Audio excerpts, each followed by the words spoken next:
We go to Gallagher's Steakhouse in New York. It was one of the first Prohibition-era speakeasies for the gamblers and stars of Broadway. Tonight, diners have been told that there is a camera crew documenting the abilities of one of the waiters who claims to be psychic. And handsome. Hi there, how are you guys doing? You ready to order? Yeah. Yes. Okay, don't tell me what you want, I'm going to try and do that for you. Oh. All right? Okay. So, first of all, I'm going to put you both down, I think, for the same starter. And I think that's going to be the soup. Yeah? Yeah. The main course, I think you're going to go for a lighter option. I don't think there's actually vegetarian there, but I'd put you down, I think, for the salmon. Yes. I'm going to put you down for the steak. Yeah, of which there's more than one. We'll go for the...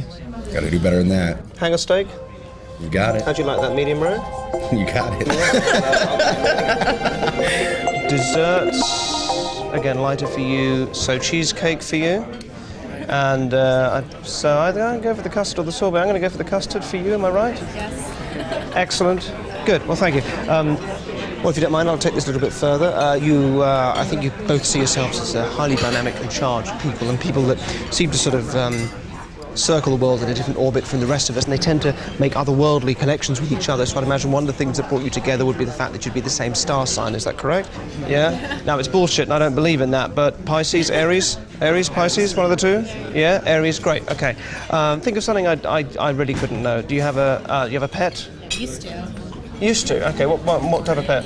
A dog. A dog, okay. Can you remember his name? Or her name? Great, okay, just say the name yourself. In fact, just pick a letter somewhere in the middle of the name.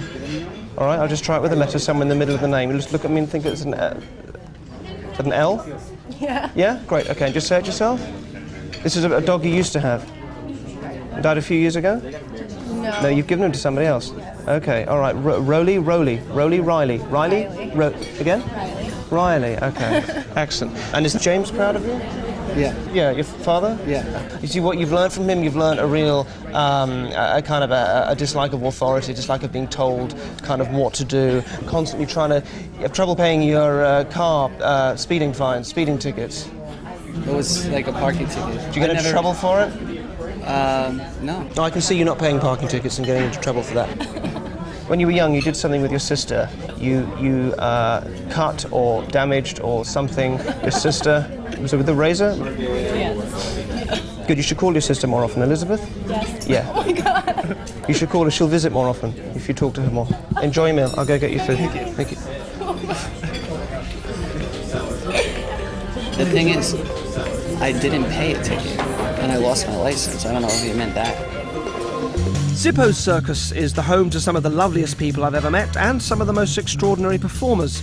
A high-wire artist knows the value of focusing positively at the risk of serious personal injury. And in the same way that the recurring negative thought, I mustn't lean too far over the edge, can make heights scary for many people, the thought, I must try not to fall, is precisely the wrong way to think 30 feet up in the air on a high wire, even if you're the world's best at it.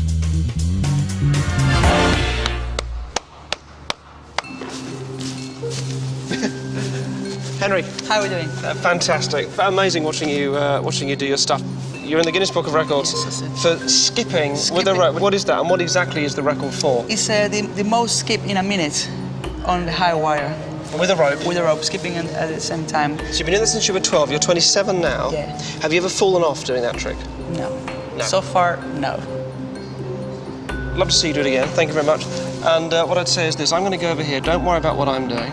Don't worry about any of that. You just focus on not wobbling and not falling off. I'd like you to go and do that again, okay? Just make sure you don't wobble and fall off. Brilliant.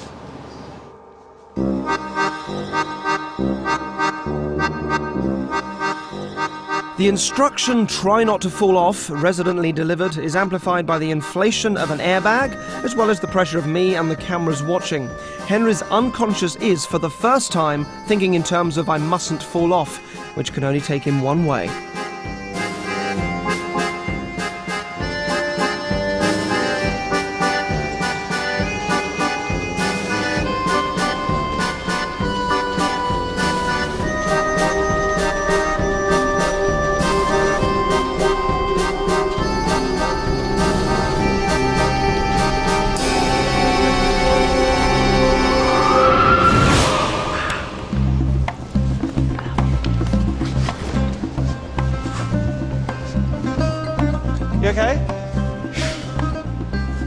What was it like?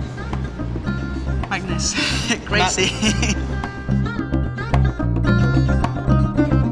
It does mess around with your brain up. You get this urge telling you always, jump, do it, go for it, down, down.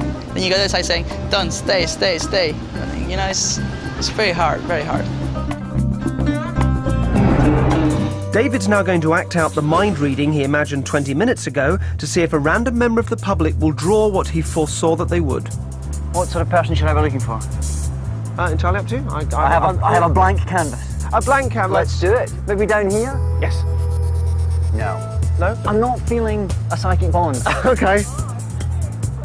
There's someone. We're not rolling. Are we rolling? Excuse me. You don't have 5 minutes to let me try and read your mind, do you? I'd love you to. Would you? Yeah. Brilliant.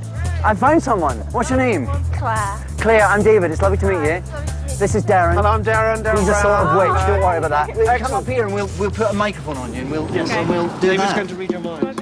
I'm going to stand you there facing David, Okay. and David there facing Claire. Yeah, good. Now, this is very simple. I've been teaching David some of my mind-reading skills, and he is, in a moment, going to read your mind as you focus on a picture or an image or something. Now, I need you to start doing that now. All I'd say is, as you do it, make the image very clear, very bright, very vivid. Try not to change it and mess it around. If you happen to be thinking of like a house or a stick man, change it, think of something else. Now I'm going to ask you to draw this before we do anything. David, you obviously mustn't look at what Claire draws. So just get a pen and paper.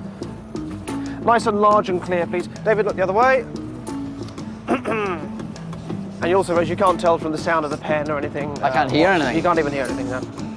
I can, I've got quite good at this. But I've no idea. Okay, I've got Done? it. No, just hold the whole thing up against yourself. Right, can David turn back round now? Lovely. Oh, well, you don't do dirty fingers. Lovely. Okay. Okay, all right, here we go. So, Claire, you're focusing on the image. Now start sending that picture across, and at the same time, in your mind, just scream the name of the thing over and over again. Make that image, Claire, really big and bold and bright. Now, David, as you're doing this, are you getting a sense of animal, vegetable, or mineral? I think it's living. I think it's a living thing. All right. Now, don't say yes or no, but you've given away probably a nice yes then from that. And I think it's a furry animal, like a pet, and it's I think I know what it is. I think it's a cat. No, is it? Can it? Yeah, it is. Clue? This is the worst drawing ever, but it definitely is a cat. That's really good. Well done. Really good. It's appalling. I'm supposed to be an art student. It's not. Claire's a fine arts student. Yeah, okay. Yeah. What year? Congratulations. Look, we're going to ask you a few questions about it, so just stay put for a second. Okay. Well done, though. Congratulations. Let's step out. I can't understand possibly at all how he would have been able to grab that from me. Well, it was pretty strange when he said that he thought it was something furry. It was quite difficult for me not to laugh, actually, just because I couldn't believe he'd actually got it. So this is Claire's drawing, which is quite freaky. Well, I'm just going to show you, because I'm really quite freaked out by this. There's not much to choose between them, really. It's the tail's going the same way, even the sort of slightly devilish, the devil horn ears, which as I drew them, I was thinking, they don't look much like cat ears, but she's done exactly the same thing. But I wasn't expecting it to be quite so bang on.